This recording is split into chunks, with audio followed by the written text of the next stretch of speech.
मनोहर इंदिरा दादी जी, मंच पर उपस्थित अन्य वक्ताएं तथा सभा में उपस्थित हमारी प्यारी बहनों, भाइयों, पिछले 2 दिनों से हम मूल्यों पर काफी कुछ चर्चा कर आए हैं और आज का जो विषय है वह भी बड़ा ही महत्वपूर्ण है। नारी मूल्यों का नेतृत्व कैसे करे, इस पर कुछ आज विचार रखेंगे। वैसे तो देखा जाए नारी तो गुणों की खान है, शक्तियों की खान है और जिस प्रकार एक खान से अमूल्य धातु प्रचुर मात्रा में निकाले जा सकते हैं, इसी प्रकार नारी रूपी गुणों और शक्तियों की खान से अनगिनत गुण और शक्तियां प्राप्त हो सकती है। लेकिन आज वो गुण और शक्तियां समाज में विद्यमान क्यों नहीं हैं, इसका कारण भी हम जानते हैं कि नारी अपने स्वमान को भूल चुकी है। नारी के अंदर जो आत्मविश्वास है वो लगभग समाप्त हो चुका है और मैं समझती हूँ इसका मूल कारण ही यह है कि जो आत्म संयम होना चाहिए वो नहीं रहा। और अगर देखें तो आत्मज्ञान, आत्म संयम और आत्मविश्वास, ये तीनों ही चीजें बटोरते हैं आत्मबल। और ये आत्मबल ही जो भीतर में नारी में जो प्रचुर मात्रा में गुण और शक्तियां हैं उनका वह अनुभव करने लगती है। कई कह सकते हैं कि ये बल तो हमारे में है लेकिन समाज इसे पनपने नहीं देता है। नारी बहुत सी आकांक्षाएं रखते हुए आगे बढ़ना चाहती है, अपने परिवार को सुखी देखना चाहती है, समाज को सुदृढ़ बनाना चाहती है, लेकिन समाज उसको ये सब करने नहीं देता है। परिवार के सदस्य उसे ये करने नहीं देते हैं। शायद ये शिकायत नारी के मुख से सुनाई पड़ती है अक्सर। लेकिन हम दूसरों को क्यों दोष दें? जैसे हम किसी दूसरे पर उंगली उठाते हैं तो हम भूल जाते हैं कभी कभी कि 3 उंगली तो हमारे तरफ भी है। तो केवल दूसरों को दोष देने से ही हमारे में शक्ति नहीं आएगी, न हम समाज का परिवर्तन कर सकेंगे, क्योंकि इससे और ही मन में नकारात्मक विचार बढ़ते जाते हैं। और जब हमारी अपेक्षाकृत बातें पूरी नहीं होती है तो एक निराशा की लहर भी नारी के मन में उभरती है और यह निराशा कभी कभी तो उसे अपनी आत्महत्या करने के लिए भी प्रेरणा दे देती है। लेकिन इस ईश्वरीय विश्वविद्यालय में हम आपको एक निश्चय से कह सकते हैं कि वह आत्मज्ञान, आत्मविश्वास और आत्मसंयम जिनसे आत्मबल प्राप्त होता है इस समाज में रहते हुए कठिनाइयों को सामना करने का, वह हमें यहाँ मिलता है। और उसके लिए परमात्मा ने हमें राजयोग की शिक्षा दी है। यह राजयोग बीज को जल देने का काम करता है। जिस प्रकार एक बीज में शक्ति विद्यमान होती है, क्योंकि एक छोटे से बीज से कितना बड़ा पेड़ उत्पन्न होता है, अवश्य उस इतने बड़े पेड़ की शक्ति उस छोटे से बीज में है, लेकिन वह सुषुप्त रूप में होती है।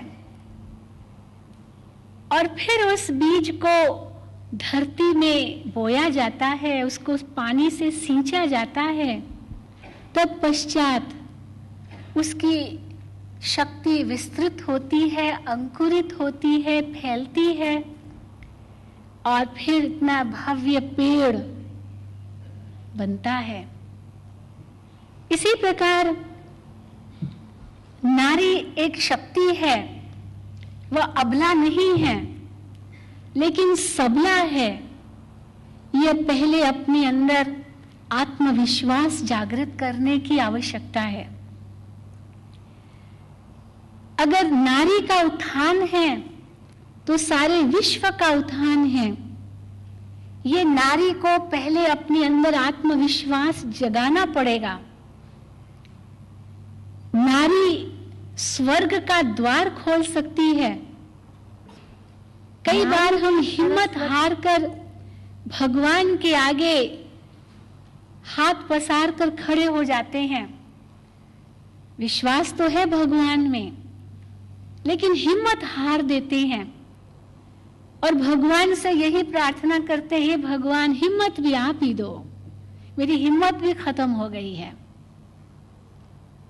अब अगर हिम्मत ही खत्म हो जाएगी तो मदद कैसे मिलेगी भगवान से? हिम्मत खत्म करना अर्थात जैसे अपने द्वार ही बंद कर देना। मैं अपने द्वार बंद कर दूंगी, खिड़कियां बंद कर दूंगी, तो मैं रोशनी कहां से प्राप्त करूंगी सूर्य की? तो मुझे अपने द्वार खोलने होंगे। मैं कर सकती हूं, ये अपने में हिम्मत बांधनी होगी और यही हिम्मत हमें भगवान की मदद दिलाएगी। इसीलिए कहा गया है, हिम्मत मर्दा मदद खुदा। हम ईश्वर के एक कदम आगे जाएं तब वो हमारे 10 कदम आगे आएगा। अगर हम ही एक कदम आगे नहीं बढ़ेंगे तो वो 10 कदम कैसे आगे आएगा? लेकिन कईयों की शायद ये भी शिकायत है कि अब हिम्मत नहीं रही, बहुत कुछ सहन किया। अब उनके लिए हम एक और राय देंगे कि आत्मसंयम की आवश्यकता है। हम शायद बहुत इच्छाएं रख बैठे हैं। ये ऐसे लगता है जैसे डूबती हुई बेरी में से हम बहुत कुछ पाना चाहते हैं और बहुत आकांक्षाएं, बहुत इच्छाएं, बहुत आशाएं हवाई किले बांध लेते हैं और जिस समय वो इच्छाएं और आशाएं और आकांक्षाएं हमारी पूरी नहीं होती है तो फिर निराशा के काले बादल मंडराने लगते हैं, नकारात्मक विचार आने लगते हैं और सोचते हैं फिर हम जिए क्यों? हम तो यही कहेंगे कि हमने रास्ता ही गलत अपना लिया, तो कहाँ पहुंचेंगे मंजिल पर? परमात्मा हमें यही शिक्षा देते हैं कि वास्तव में देखा जाए इस कलयुगी दुनिया में बहुत आशाएं भी रखना गलत है, क्योंकि हम ऐसे छोर पर आ पहुंचे हैं इस दुनिया के जहां इस संसार का बहुत बड़ा परिवर्तन अवश्यंभावी है। इसलिए अधिक अपेक्षाएं इस कलयुगी दुनिया में रखना भी गलत है। अब परमात्मा आकर के हम बच्चों के लिए एक नया संसार बना रहे हैं, वो सतयुगी संसार बना रहे हैं, जिस सतयुगी संसार में चलने का निमंत्रण भगवान ने हम बच्चों को दिया है। और हमें यह भी कहा है कि बच्चे, ये संसार तुम ही बनाओगे। परमात्मा तो केवल हमारा बैकबोन रहेगा, बनाना तो हमें ही है। हमें इस दुनिया को बदलना होगा, तब यह संसार सतयुग बनेगा, सुखमय बनेगा। इसलिए आत्मविश्वास हो, आत्मज्ञान हो, परमात्मा पर विश्वास हो, लेकिन साथ साथ आत्मसंयम भी हो। अपने इंद्रियों पर अंकुश हो। हम अपने इंद्रियों को इतना चंचल भी न बनाएं, क्योंकि ये इंद्रियों की चंचलता हमें बहुत कुछ धोखा दे देती है अंत में। और हम समझते हैं कि यही तो आनंद है, यही तो जीवन है। लेकिन एक सुंदर संतुलन रखें अपने जीवन में। संतुलन, बैलेंस अगर जीवन में होगा, तब वह जीवन एक सुंदर जीवन बन जाएगी, जिससे आप मूल्यों का नेतृत्व अवश्य करेंगे, अनेक आत्माओं को प्रेरणा दे सकेंगे।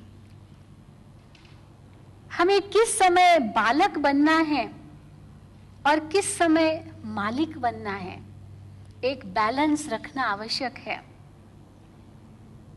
कई बार हम समझते हैं कि मैं बहुत कुछ जानती हूं, मैं बहुत बुद्धिमान हूं, मैं बहुत समझदार हूं, ये मुझे क्या बताएगा, मुझे क्या सिखाएगा, क्या मैं नहीं जानती? शायद ये मेरा अभिमान है। और अगर मेरे अभिमान को कोई ठेस पहुंचाएगा, मुझे दुख जरूर होगा। तो मुझे आवश्यकता है कि उस समय मैं बालक बन जाऊं। मुझे हर वक्त सीखना है, ये अंदर में एक धारणा बनाऊं।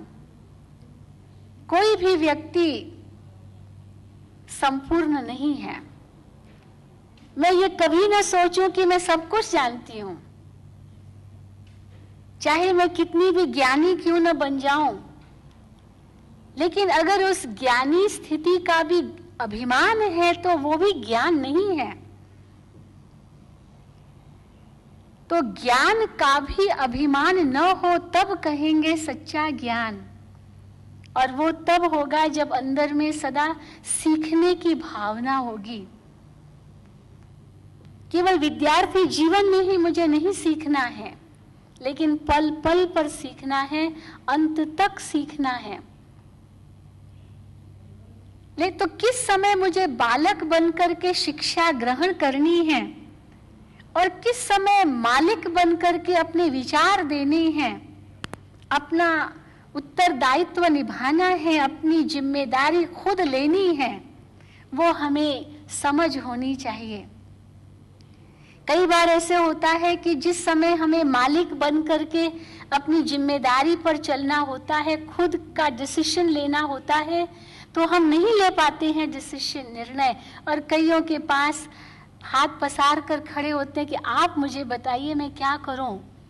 कोई मुझे नहीं बताने वाला है, मुझे अपना निर्णय खुद लेना होगा। लेकिन जब कोई मुझे शिक्षा देता है तो मुझे उसको ग्रहण भी करना होगा। लेकिन कितनी बड़ी विडंबना है कि जिस समय शिक्षा लेने की आवश्यकता है, उस समय हम लेने को तैयार नहीं हैं, और जिस समय खुद का निर्णय लेने की आवश्यकता, उस समय दूसरों से निर्णय मांगते हैं। इसलिए ये बैलेंस नहीं रख पाते हैं। फलस्वरूप निराशा जीवन में आती है।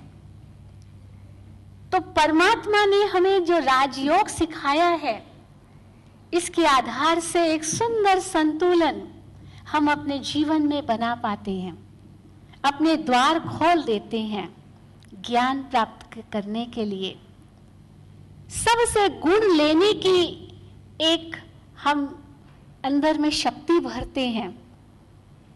यही लक्ष्य रहता है कि परमात्मा ने सब में गुण दिए हैं, सब ईश्वर की रचना है, हर एक अपने अपने गुण में विशेषज्ञ है और किसी एक का गुण दूसरे से नहीं मिलता है, इसीलिए वो यूनिक है, वो विशेष है। तो उससे मैं गुण क्यों न लूं? प्रकृति से भी मैं गुण ले सकती हूं, व्यक्तियों से तो क्या, जीव जंतुओं से भी हम गुण ले सकते हैं, प्रकृति से भी क्या। तो क्यों नहीं मैं सबसे गुण ग्रहण करूं, ये मैं लक्ष्य धारण करूं। और सचमुच जब मैं इस प्रकार का गुण एक एक से ग्रहण करूंगी तो सबके लिए मुझे सम्मान होगा। जब मैं सम्मान देना सीखूंगी तब दूसरों से सम्मान प्राप्त होगा। कई बार ऐसे भी होता है कि हम सम्मान चाहते हैं लेकिन हम सम्मान दे नहीं पाते हैं। चाहते तो बहुत कुछ है, प्यार चाहते हैं, खुशी चाहते हैं, शांति चाहते हैं, लेकिन दे नहीं पाते हैं। तो राजयोग हमें यह सिखाता है कि जो आप अपने लिए चाहते हो वो पहले दूसरों को दो। आप अपने लिए सम्मान चाहते हो तो आप दूसरों को सम्मान दो। जब आप दूसरों को सम्मान देंगे आपको अपने आप सम्मान मिलेगा। चाहे वो न भी दे सम्मान, लेकिन मुझे अपने अंदर में उसके लिए सम्मान रखना है। और एक दिन अवश्य आएगा, हम कहते हैं पत्थर भी पिघल सकता है, इंसान क्यों नहीं।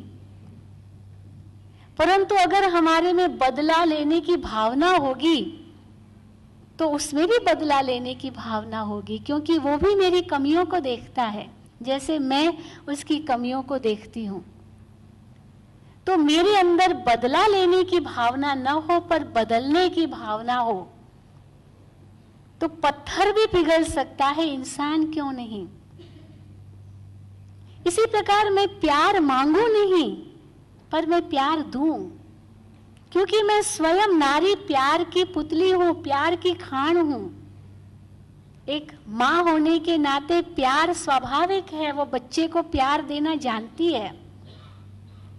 इसलिए मैं सबको प्यार दूं तो प्यार अपने आप वापस आएगा। इसलिए मैं इस प्रकार के गुणों की अपेक्षा नहीं करूं दूसरों से, परंतु मैं देती जाऊं। और परमात्मा कहते हैं कि जितना आप देते जाओगे उतना आपका ये बढ़ता जाएगा, ये गुण बढ़ते जाएंगे, ये देने से कम नहीं होंगे। आपका स्वमान अगर है तो सम्मान भी आप सहज दे सकोगे। फिर कई बार नारी अपनी निराशा इस प्रकार भी व्यक्त करती है कि क्या करे, मोह बहुत है। अब राजयोग हमें यह भी सिखाता है कि किस समय न्यारे बनो और किस समय प्यारे बनो। कई बार जब हमें न्यारा बनना होता है तब हम बहुत प्यारा बनने की कोशिश करते हैं और फेल हो जाते हैं अपने लक्ष्य में। और जिस समय हमें प्यारा बनना होता है उस समय हम न्यारे बन जाते हैं। मान लीजिए परिवार के अंदर कोई ऐसी परिस्थिति आई और उस परिस्थिति का मुझे सामना करना है तो घबराएं नहीं, मन से न्यारे बन जाएं और हम यही मन में सोचें कि ये तो मेरा था ही नहीं, मैं कहां से लाई थी, मैं तो आत्मा अकेली आई, इस संसार में अकेला ही मुझे जाना है। ये पहले से ही मान लो, कोई मेरा सच्चा साथी नहीं है, भगवान मेरा साथी है। तो आप सहज न्यारे बन सकते हो। और फिर जब प्यारा बनना है, हम सबको साथ मिलाना है मुझे, क्योंकि ये भी बहुत बड़ा कर्तव्य है नारी का, परिवार को संगठित बनाए रखना। मुझे कैंची का काम नहीं करना है, सुई धागे का काम करना है।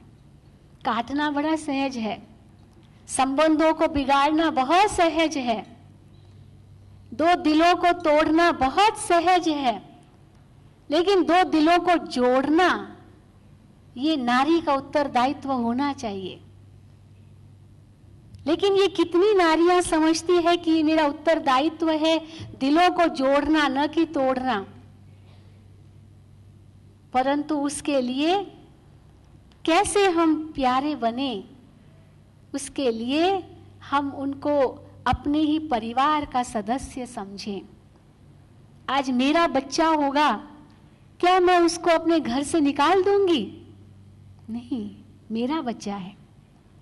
तो औरों के बच्चे भी तो भगवान के बच्चे हैं, वो भी मेरे हैं। मैं क्यों नहीं विश्व की माँ बन जाऊं? केवल 2-4 बच्चों की होना ये कोई बड़ी बात नहीं है। तो भगवान ने अब हमें विश्व माता बनाया है, विश्व गुरु बनाया है। माता गुरु बन जाओ जो सबका उद्धार कर सके और फिर सच्चा मार्गदर्शक बन सके, अनेकों के प्रेरणा का स्रोत बन सके। तो मुझे उम्मीद है कि आप यहाँ से, इस ईश्वरीय विश्वविद्यालय से ये सब प्रेरणाएं लेकर के जाएंगे और यहाँ से जाने के बाद हर एक आपके परिवार में, आपके समाज में महसूस करे कि सचमुच ये सब बदल करके आई है। ये ज्ञान सरोवर एक मान सरोवर का काम कर ले। जैसे मान सरोवर में डुबकी लगाने से परी बन जाते हैं, यह मान्यता है। तो ये ज्ञान सरोवर एक मान सरोवर के रूप में हो जाए और जो भी यहाँ से जाए बदल कर जाए। अपने साथ ये लक्ष्य लेकर के जाए कि स्व परिवर्तन से विश्व परिवर्तन होगा। बदला नहीं लेना है, बदल कर दिखाना है। और नारी तू अबला नहीं लेकिन सबला हो, माता शक्ति हो, ये अपने में आत्मविश्वास जगा करके जाना है। ओम शांति। जीवन की चुनौतियों का सामना करना इतना मुश्किल क्यों है? क्या आप अक्सर जीवन के प्रति उदासीन हो जाते हैं? आप अपने मन का उसकी पूरी क्षमताओं के साथ प्रयोग करते हैं? 70% से अधिक रोगों का कारण मानसिक तनाव है। तो आइए अच्छे स्वास्थ्य के लिए राजयोग द्वारा अपने मन को स्वस्थ बनाएं। तनाव मुक्त जीवन का सुख लेने के लिए प्रजापिता ब्रह्मा कुमारी ईश्वरीय विश्वविद्यालय द्वारा सिखाए जाने वाले सहज राजयोग के माध्यम से अपनी मानसिक व आध्यात्मिक शक्तियों को पुनः जागृत कीजिए। किसी भी आयु, धर्म, संस्कृति अथवा राष्ट्रीयता वाले व्यक्ति इसे आसानी से अपना सकते हैं। विविध प्रशिक्षण जैसे स्वप्रशासन एवं नेतृत्व, तनाव मुक्त जीवन, सकारात्मक चिंतन आदि Brahma Kumari Academy for a Better World Mount Abu में आयोजित किए जाते हैं। अधिक जानकारी हेतु हमारी वेबसाइट bkwsu.com पर जाएं अथवा अपने स्थानीय सेवा केंद्र से संपर्क करें।